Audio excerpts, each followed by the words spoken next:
আসসালামু আলাইকুম। সংবাদে আপনাদের সবাইকে স্বাগত জানাচ্ছি। আমি ফিরোজ তোহা। শুরুতেই সংবাদ শিরোনাম। পুরোদমে ইরান, ইসরায়েল এবং নিরীহ ফিলিস্তিনিদের মাঝে ভয়াবহ যুদ্ধ চলছে হামলা পাল্টা হামলা। এরই মাঝে আমাদের হাতে এসে পৌঁছেছে এই যুদ্ধের সর্বশেষ গুরুত্বপূর্ণ সবথেকে তাজা আপডেট সংবাদ আপনাদের জানিয়ে দিব। ভয়াবহ বিপর্যয় ইসরায়েল, দিশেহারা বিশেষজ্ঞরা। ভয়াবহ বিপর্যয়ের মুখে পড়েছে ইহুদিবাদী ইসরায়েল। দেশটির বিভিন্ন অঞ্চলে বিদ্যুৎ বিতরণ ব্যবস্থা একের পর এক বিপর্যয় দেখা দিয়েছে। এর ফলে তেল আবিবেও বিদ্যুৎ বিভ্রাট দেখা দিয়েছে। এই ঘটনায় দিশেহারা হয়ে পড়েছে দেশটির বিশেষজ্ঞরা। আজ তাসনিম নিউজের এক প্রতিবেদনে এই তথ্য নিশ্চিত করা হয়েছে। এরপর জানাবো, নেতানিয়াহুকে মেরে শহীদ হতে চেয়েছিলেন বৃদ্ধা, তার আগেই গ্রেপ্তার। ইসরায়েলের প্রধানমন্ত্রী বেঞ্জামিন নেতানিয়াহুকে রকেট লঞ্চার দিয়ে হত্যার পরিকল্পনার অভিযোগে ৭৩ বছর বয়সী এক বৃদ্ধাকে গ্রেপ্তার করেছে দেশটির পুলিশ। সম্প্রতি কঠিন রোগে আক্রান্ত ওই ইসরায়েলি নারীকে আনুষ্ঠানিকভাবে অভিযুক্ত করেছে প্রসিকিউশন। এদিকে বাড়ছে মৃত্যু। থাই কম্বোডিয়া সীমান্ত থেকে পালিয়েছে ১,২০,০০০ মানুষ। থাইল্যান্ড ও কম্বোডিয়া সেনাবাহিনীর মধ্যে শুরু হওয়া সংঘাত বেড়েই চলেছে। এতে নিহতের সংখ্যা বেড়ে দাঁড়িয়েছে ১৬। কর্তৃপক্ষ জানিয়েছে এই সংঘাতের ফলে দুই দেশের সীমান্ত এলাকা থেকে ১,২০,০০০ মানুষ পালিয়ে গেছে। খবর আল জাজিরার। এদিকে সিরিয়ায় অস্ত্রগুদামে ভয়াবহ বিস্ফোরণে নিহত ১২, আহত শতাধিক। সিরিয়ার উত্তর পশ্চিম অঞ্চলে একটি অস্ত্রগুদামে ভয়াবহ বিস্ফোরণের ঘটনা ঘটেছে। এতে কমপক্ষে ১২ জন নিহত হয়েছে এবং আহত হয়েছে আরও শতাধিক মানুষ। আজ উত্তর ইদলিব প্রদেশে এই ঘটনা ঘটে।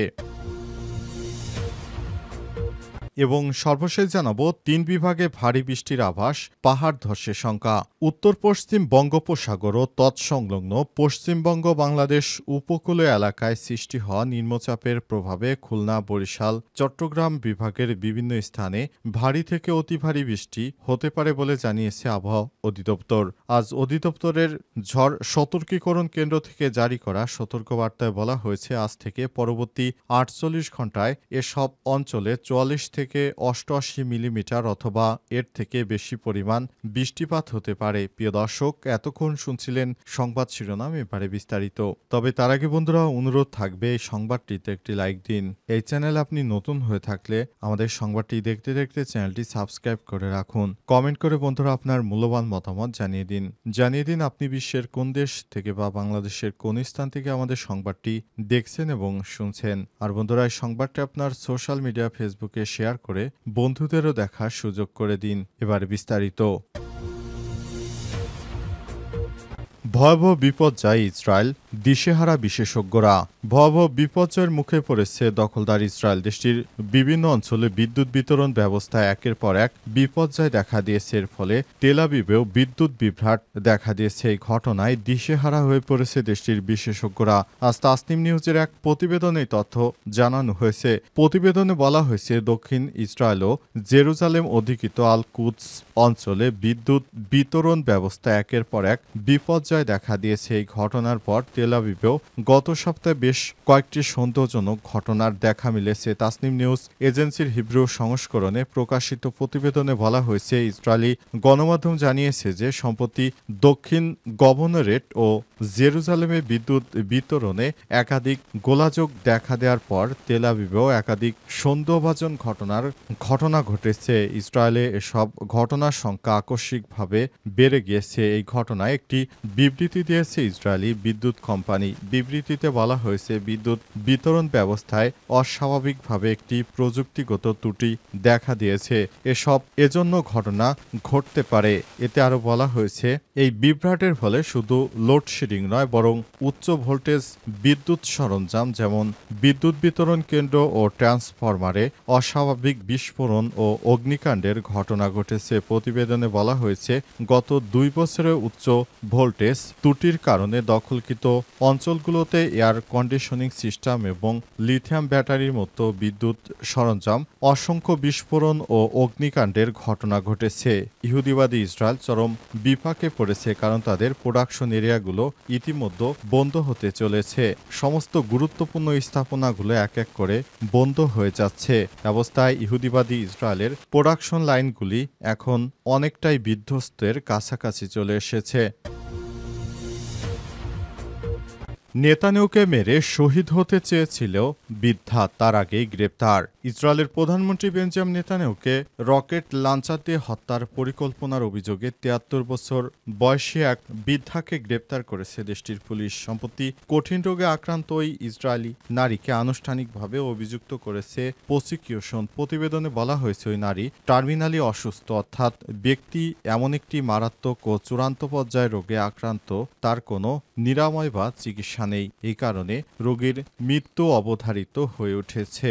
সর্বসাধারণ এই ধরনের অসুস্থতায় ডাক্তাররা রোগীর আয়ুকালের একটা আনুমানিক সময় দেন। এমন কয়েক মাস বা এক বছরের মধ্যে রোগী মারা যেতে পারে। তেল আবিবের বাসিন্দা ওই নারী একজন সরকার বিরোধী কর্মী বলে জানানো হয়েছে। নাম প্রকাশ না করলেও অভিযোগপত্রে বলা হয়েছে, অসুস্থতার খবর জানার পর প্রধানমন্ত্রীকে হত্যার সিদ্ধান্ত নেন তিনি। তার ভাষায়, নিজের জীবন উৎসর্গ করে বর্তমান সরকার থেকে ইসরায়েলকে বাঁচাতে চান তিনি।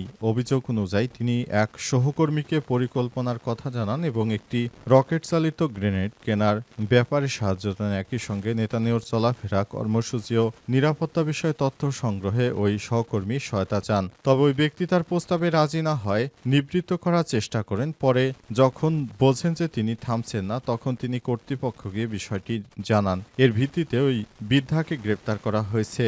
২০২৪ সালে এক ইসরায়েলি পুরুষ সামাজিক যোগাযোগ মাধ্যমে নেতানিয়াহুকে হত্যার হুমকি দেওয়ার পর গ্রেপ্তার হন। প্রসিকিউশন জানিয়েছে, ওই নারী নেতানিয়াহুকে হত্যা করে তিনি শহীদ হতে চেয়েছিলেন, কারণ ইসরায়েলের বিরোধী শক্তি হচ্ছে ইহুদিবাদী বেঞ্জামিন নেতানিয়াহু। তাকে হত্যা করতে পারলেই তারা স্বর্গে যেতে পারবে, এমন এক ধারণা থেকে তিনি এমন কাজ করেছিলেন বলে আশঙ্কা করা হচ্ছে। বাড়ছে মৃত্যু। থাইল্যান্ড কম্বোডিয়া সীমান্ত থেকে পালিয়েছে ১,২০,০০০ মানুষ।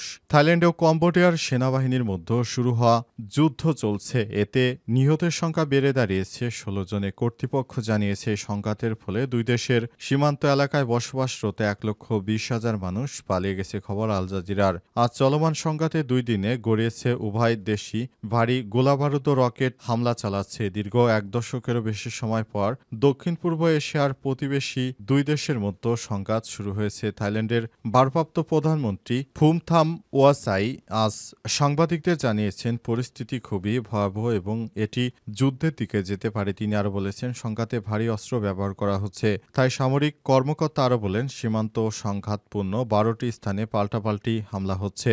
নতুন করে ৬টি স্থানে হামলা ছড়িয়ে পড়েছে। পরিস্থিতি যুদ্ধের দিকে এগিয়ে যাচ্ছে। থাইল্যান্ডের রিয়ার অ্যাডমিরাল সুরাশান্ত কং সিরি বলেছেন, কম্বোডিয়ায় অব্যাহতভাবে ভারী অস্ত্র ব্যবহার করছে। থাইল্যান্ডের স্বাস্থ্য মন্ত্রণালয় জানিয়েছে, হামলায় ১৩ জন বেসামরিক এবং একজন সেনা নিহত হয়েছে। অন্যদিকে কম্বোডিয়ায় স্থানীয় প্রাদেশিক কর্মকর্তা ওড্ডার মেনচি বলেছেন, থাইল্যান্ডের হামলায় একজন নিহত এবং ৫ জন আহত হয়েছে। দুই দেশের মধ্যে পাল্টাপাল্টি হামলা এখনও অব্যাহত রয়েছে। অবস্থায় পুরো এলাকা জুড়ে চাঞ্চল্যকর পরিস্থিতি সৃষ্টি হয়েছে। থাইল্যান্ডের স্বাস্থ্য মন্ত্রণালয় জানিয়েছে, হামলায় তাদের ১৩ জন বেসামরিক মানুষ মরে গেছে। ৩০ জনের বেশি থাই বেসামরিক নাগরিক ও ১৫ জন সৈনিক আহত হয়েছে।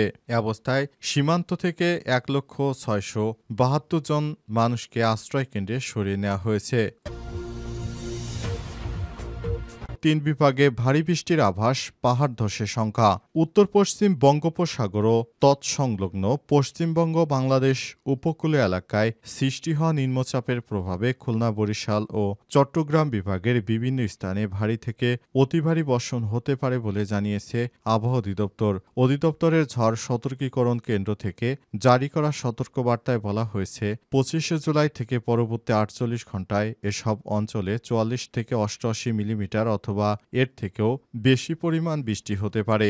সতর্কবার্তা আরও বলা হয়েছে অতি ভারী বর্ষণের কারণে চট্টগ্রাম, রাঙামাটি, খাগড়াছড়ি, বান্দরবান ও কক্সবাজার জেলার পাহাড়ি এলাকায় কোথাও কোথাও ভূমিধসের আশঙ্কা তৈরি হয়েছে। ফলে পাহাড়ি বসতিতে ঝুঁকি বাড়ছে, বিশেষ করে যেসব এলাকা আগে থেকেই ঝুঁকিপূর্ণ হিসেবে চিহ্নিত।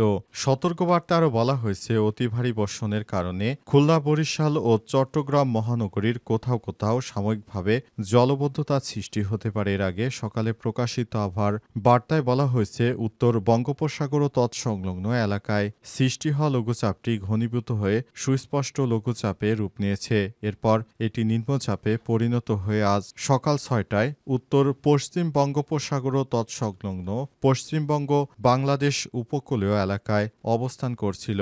আবহাওয়া অফিস পূর্বাভাস অনুযায়ী এই লঘুচাপটি দিনভর পশ্চিম উত্তর পশ্চিম দিকে অগ্রসর হয়ে আজ বিকেলের মধ্যে পশ্চিমবঙ্গ ও বাংলাদেশ উপকূল অতিক্রম করতে পারে। এর প্রভাবে সারা দেশেই বৃষ্টিপাতের প্রবণতা বাড়বে বলে জানিয়েছে বাংলাদেশ আবহাওয়া অধিদপ্তর। পুরো এলাকা জুড়ে খুবই চাঞ্চল্যকর পরিস্থিতি অবস্থা বিরাজ করছে।